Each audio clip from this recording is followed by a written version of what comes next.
Thank you, Mr. Chairman, and thank you, Mr. Secretary, for being here. A few questions. First, I want to ask about Iran. Has Iran, I guess there's a lot of agreement that Iran has violated the spirit of the JCPOA.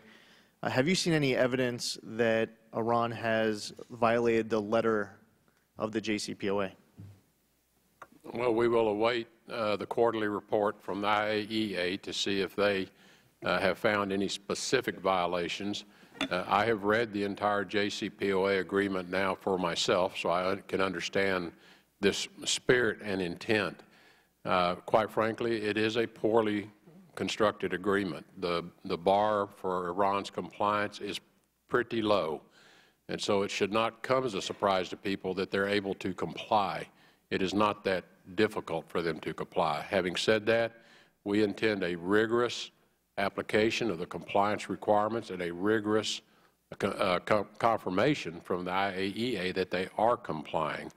The whole spirit and intent question is one that obviously is always open to interpretation by both sides. And importantly, remember the JCPOA is a multilateral agreement, so we have partners, I would say, that were on our side of the table, best I can tell. They will have their interpretation of that as well. And thank you. And your predecessor pointed out that it was a political commitment. It wasn't a treaty. It wasn't an executive agreement. It was a political commitment, one that we didn't even ask for a signature on, an unsigned political commitment. Does the administration recognize Jerusalem as the capital of Israel? The administration has not expressed a specific view in that regard. I would stating my own position, I believe strongly that the administration should recognize Jerusalem as the unquestionable capital of Israel. Will the administration eventually move the American embassy in Israel to Jerusalem? That decision is under evaluation by the President. Obviously, he'll have to make a decision coming up on whether to extend a final decision on that or not. He has not made that decision to my knowledge. And the President was absolutely correct during the campaign when he had stated his position and intent then of moving the embassy, and I would encourage him to go with his instinct from the campaign and follow through with that pledge. How do you believe the United States can better leverage our foreign aid that we provide to the Palestinian Authority? Well, I think, again, our engagement with them and our making clear on our expectations of how aid is utilized. One thing I'd like to clarify from this morning's hearing, several times in the question, people suggested our support to the Palestinian Authority was increasing next year. That is inaccurate. It's actually going down about $20 million, if I remember correctly. And to remind everyone, our aid does not go directly to the Palestinian Authority. It is given to them by way of Israel.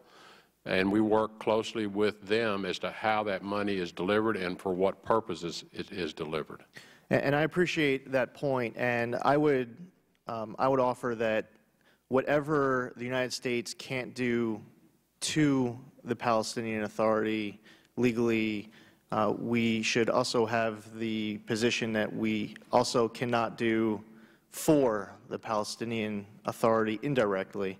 I co-sponsor the Taylor Force Act, as I know a number of my colleagues in the House and the Senate do as well. I believe it's now one that has bipartisan support over on the Senate side, and that we should better leverage the aid that is provided for the Palestinian Authority, which includes providing certifications that the Palestinian Authority is not inciting violence.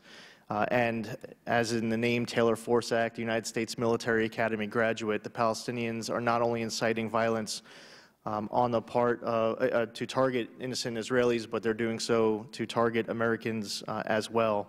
And just, Congressman, just so you're clear, it was with that strong bipartisan sense of the Congress that we have taken the position with the Palestinian Authority in a very unequivocal way, that you either take care of this yourself or someone else is going to take care of it for you. And those are the words I have used with them. And you have strongly stated that it's included recent statements where you have mentioned that the President brought this up with Abbas, that you had received assurances. It is in the news today that there are Palestinian officials pushing back on your position that the Palestinian Authority has agreed to stop providing these payments to financially reward terror. And I really do wish you the absolute best as Secretary of State in your pursuit here. And I'd love to talk to you further about those efforts moving forward in the weeks, months, and years ahead. I yield back.